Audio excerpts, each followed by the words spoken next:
નમસ્કાર વિદ્યાર્થી મિત્રો, એજ્યુટેકનો ચેનલમાં આપનું સ્વાગત છે. તારીખ 21/4/2026ના રોજ ધોરણ 8નું સંસ્કૃત વિષયનું વાર્ષિક પરીક્ષાનું પેપર છે. તો ધોરણ 8ના વિદ્યાર્થીઓ આ પેપરમાં સારા ગુણ લાવી શકે તે હેતુથી આપણે સંસ્કૃત વિષયનું વાર્ષિક પરીક્ષા માટેનું મોડલ પેપર લઈને આવ્યા છીએ. આ પેપર કુલ 80 ગુણનું છે. તો ચાલો શરૂ કરીએ ધોરણ 8નું વિષય સંસ્કૃતનું વાર્ષિક પરીક્ષા માટેનું મોડલ પેપરનું સોલ્યુશન. જેમાં સૌથી પહેલાં છે પ્રશ્ન નંબર 1A, જેની સૂચના છે આપેલા વાક્યોનું સુંદર અક્ષરે લેખન કરો. જેમાં પહેલું છે કાવ્ય પંક્તિઓનું સુંદર અક્ષરે અનુલેખન કરો. ઉચ્ચૈરમાં ભશ શુનકવરાક. ત્યાર પછી બીજું છે મા સ્પર્શમાં દશ રક્ત પીપાસો. ત્યાર પછી ત્રીજું છે પત્રમ ન સાક્ષરઃ ન ચ પંડિતઃ વર્તતે. ચોથું ભોજનાંતે પીબેત તક્રમ.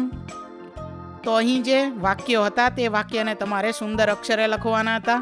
ત્યાર પછી આગળ છે પ્રશ્ન 1B, જેની સૂચના છે નીચે આપેલા ફકરાનું સુંદર અક્ષરે અનુલેખન કરો. તો અહીં જે ફકરો આપેલો છે તે ફકરાને તમારે સુંદર અક્ષરે લખવાનો છે. ત્યાર પછી આગળ પ્રશ્ન 2, જેની સૂચના છે નીચે આપેલા વિકલ્પોમાંથી સાચો વિકલ્પ પસંદ કરીને જવાબ લખો. જેમાં પહેલો પ્રશ્ન છે અધારભ્ય અસ્માકમ વિદ્યાલયે પ્રતિવર્ષ ખેલ મહોત્સવ ભવિષ્યતિ ઇદમ વાક્યમ કહ વદતિ. તેનો જવાબ છે વિકલ્પ A, વિદ્યાલયસ્ય આચાર્ય. બીજો પ્રશ્ન છે અધોદત્તેભ્ય ધાતુરૂપેભ્ય વર્તમાનકાલ અન્ય પુરુષ એકવચનસ્ય રૂપમ ચિત્વા લિખત. જવાબ છે વિકલ્પ A, ખેલતી. ત્રીજો પ્રશ્ન છે સૂર્યોદયસ્ય અનંતરમ જનાઃ કી કરવંતિ. જવાબ છે સૂર્યોદયસ્ય અનંતરમ જનાઃ કર્મણી લગ્ના ભવંતિ, એટલે કે વિકલ્પ A. ચોથો પ્રશ્ન અધોદત્તેભ્ય નામરૂપેભ્ય પ્રથમા વિભક્તિ એકવચનસ્ય રૂપમ ચિત્વા લિખત. જવાબ છે વિકલ્પ D, નિંદ્રા. પાંચમો પ્રશ્ન ગાંધી મહોદયસ્ય સ્મૃતિ રૂપેણ કસ્ય મંદિરસ્ય નિર્માણમ અભવત. જવાબ છે વિકલ્પ D, મહાત્મા મંદિરમ. ત્યાર પછી આગળ છઠ્ઠો પ્રશ્ન છે વિવિધ કુલાનામ સર્પાન અત્ર દ્રષ્ટુમ શક્નુમઃ. રેખાંકિતસ્ય કૃદંતસ્ય પ્રકારઃ કઃ અસ્તિ. જવાબ છે વિકલ્પ B, હેત્વર્થ કૃદંતમ.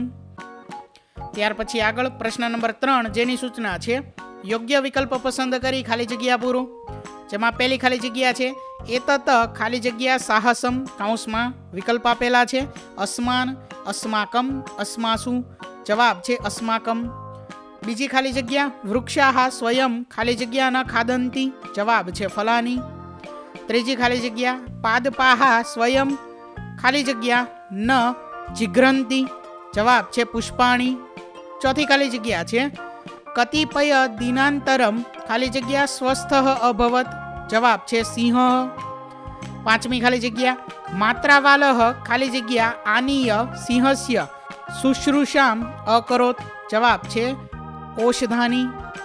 પ્રશ્ન 4A, જેની સૂચના છે રેખાંકિત પદોને શુદ્ધ કરીને ગદ્યખંડ ફરીથી લખો. તો તેનો જવાબ વિદ્યાર્થી મિત્રો અહીં લખેલો છે, જે આ મુજબ તમારે જોઈ અને લખવાનો છે. પ્રશ્ન 4B, જેની સૂચના છે નીચે આપેલા અવ્યયોનો ઉપયોગ કરી વાક્ય બનાવો. જેમાં પહેલું છે નિદ્રાતી. તો નિદ્રાતી જે શબ્દ છે તેનો ઉપયોગ કરી અને વાક્ય બનાવવાનું છે. તો અમે અહીં વાક્ય લખેલું છે મમ પુત્રી સુખમ નિદ્રાતી. વિદ્યાર્થી મિત્રો વાક્ય તમે જાતે બનાવીને લખી શકો છો. બીજો શબ્દ છે ચોર બિડાલહ. તો ચોર બિડાલહ રાત્રો મહારવ કરોતી. ત્રીજું ઉચ્ચેહે. તો અસ્મિન શાંત સમયે ઉચ્ચેહેમાવદ. ચોથો શબ્દ છે મૃદુલા. તો વાક્ય છે મમ મૃદુલા દુહિતા સ્વપિતિ.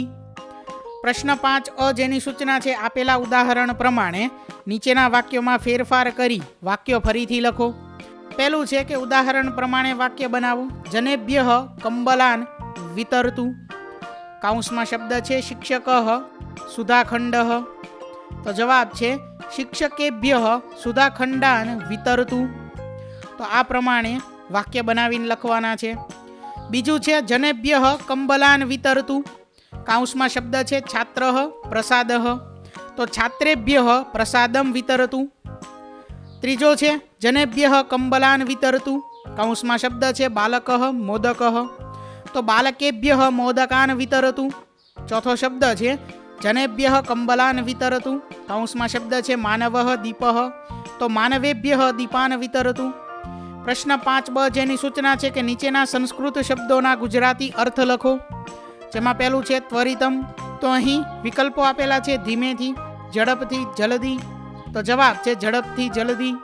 બીજું છે ગોલક્ષેપઃ, તો તેનો જવાબ છે ગોળા ફેંક. ત્રીજું છે દીર્ઘલંઘનમ, તો તેનો જવાબ છે લાંબી કૂદ. ચોથો શબ્દ છે પ્રશિક્ષણમ, તો એનો અર્થ છે તાલીમ, પ્રશિક્ષણ. ત્યાર પછી આગળ પ્રશ્ન નંબર 6 જેની સૂચના છે નીચે આપેલા વાક્યોને સંસ્કૃતમાં અનુવાદ કરો.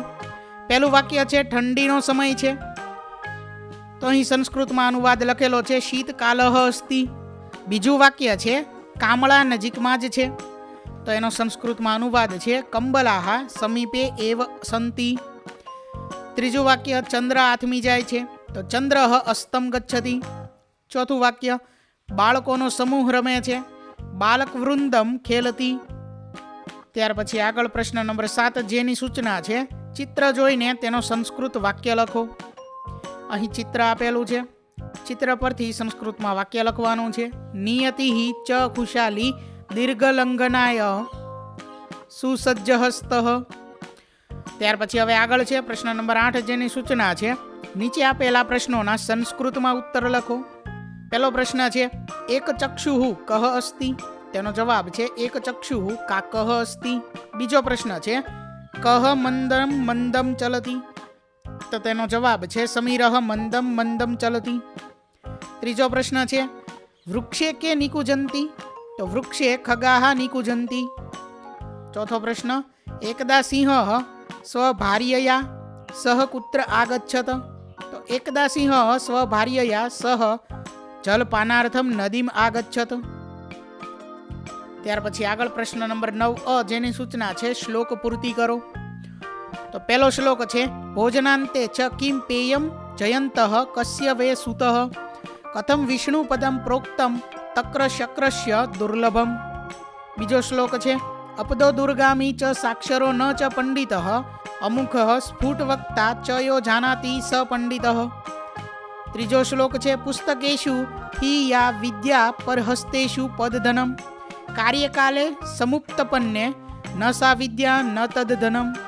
ચોથો શ્લોક છે પિબંતી નદ્યઃ સ્વમેવ નાંભઃ સ્વયં ન ખાદંતી ફલાની વૃક્ષાઃ નાદંતી સસ્યમ ખલુ વારિવાહ પરોપકારાય સતામ વિભૂતયઃ.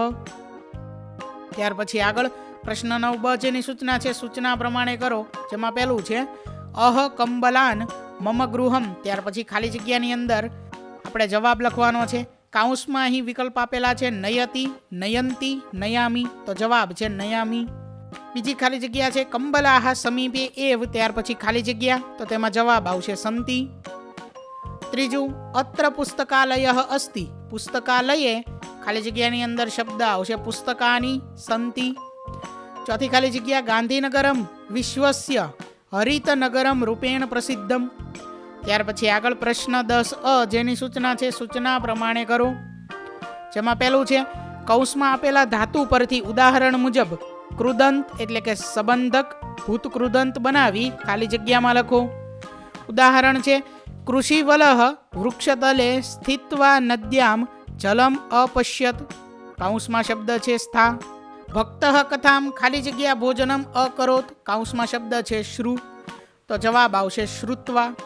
ત્યાર પછી એવી જ રીતે બીજું છે કૌંસમાં આપેલા ધાતુ પરથી ઉદાહરણ મુજબ કૃદંત બનાવી ખાલી જગ્યામાં લખો. અહીં સંબંધક ભૂત કૃદંત બનાવવાનું છે. ઉદાહરણ છે કૃષિબલઃ વૃક્ષતલે સ્થિત્વા નદ્યામ જલમ અપશ્યત શ્યામઃ દુગ્ધ, ત્યાર પછી ખાલી જગ્યામાં આવશે પિત્વા શયનમ અકરોત. ત્રીજું છે કૃદંત લખો આનીય, તો જવાબ છે સંબંધક ભૂત કૃદંત. ચોથો પ્રશ્ન છે કૃદંત લખો ભૂતવા, તો જવાબ છે સંબંધક ભૂત કૃદંત. ત્યાર પછી આગળ પ્રશ્ન 10બ જેની સૂચના છે યોગ્ય જોડકા જોડો. તો અહીં વિભાગ એ અને વિભાગ બી બે વિભાગ આપેલા છે. વિભાગ એ માંથી પહેલું છે મધુપહ, તો એની સામે વિભાગ બી માંથી આવશે ડી ભવતી સધીરહ. વિભાગ એ માંથી બીજું છે ચાણક્ય, તો એની સામે વિભાગ બી માંથી આવશે એ વિકસતી. વિભાગ એ માંથી ત્રીજું છે કલિકા વૃંદમ, તો એની સામે આવશે બી વિલસતી. વિભાગ એ માંથી ચોથું છે લતિકા વૃંદ, તો એની સામે આવશે સી ગચ્છતી. એટલે ચોથાની સામું સી આવશે. બરોબર. તો વિદ્યાર્થી મિત્રો અહીં ધોરણ 8નું વિષય સંસ્કૃતનું વાર્ષિક પરીક્ષા માટેનું મોડલ પેપરનું સોલ્યુશન પૂર્ણ થાય છે. વિદ્યાર્થી મિત્રો, આપેલા વિડીયોની જો તમારે પીડીએફની જરૂર હોય તો તમે આપણી એપ્લિકેશન સ્માર્ટ સાથી પરથી મેળવી શકશો. વિદ્યાર્થી મિત્રો, આપણી એપ્લિકેશન સ્માર્ટ સાથી પ્લે સ્ટોરમાં આવી ગઈ છે, જેની અંદર તમે બધા વિભાગ જોઈ શકો છો. તેની અંદર વિવિધ ધોરણ છે. ધોરણ ઉપર ક્લિક કરતાં વિવિધ વિષય ખુલશે. વિષય ઉપર ક્લિક કરતાં તેની અંદર આવતા પાઠ ખુલશે. તેની અંદરથી તમે પાઠ્યપુસ્તક પણ ડાઉનલોડ કરી શકો છો. તેની અંદર આપેલા પાઠમાં ક્લિક કરતાં તમે પાઠની પીડીએફ, સ્વાધ્યાયની પીડીએફ, સ્વાધ્યાયન પોથીની પીડીએફ, પાઠના વિવિધ વિડીયોઝ, સ્વાધ્યાયના વિડીયોઝ, સ્વાધ્યાયન પોથીના વિડીયોઝ બધું જોઈ શકો છો અને ડાઉનલોડ પણ માત્ર એક ક્લિકમાં કરી શકો છો. વિદ્યાર્થી મિત્રો, આપણી એપને સપોર્ટ કરજો, ડાઉનલોડ કરજો. થેન્ક યુ દોસ્તો. એજ્યુકટેકનો ચેનલ તરફથી વિડીયો નિહાળવા બદલ આપનો આભાર. આવા બીજા વિડીયોઝ નિહાળવા માટે અમારી યુટ્યુબ ચેનલ એજ્યુકટેકનો અત્યારે જ સબસ્ક્રાઇબ કરો. આભાર દોસ્તો.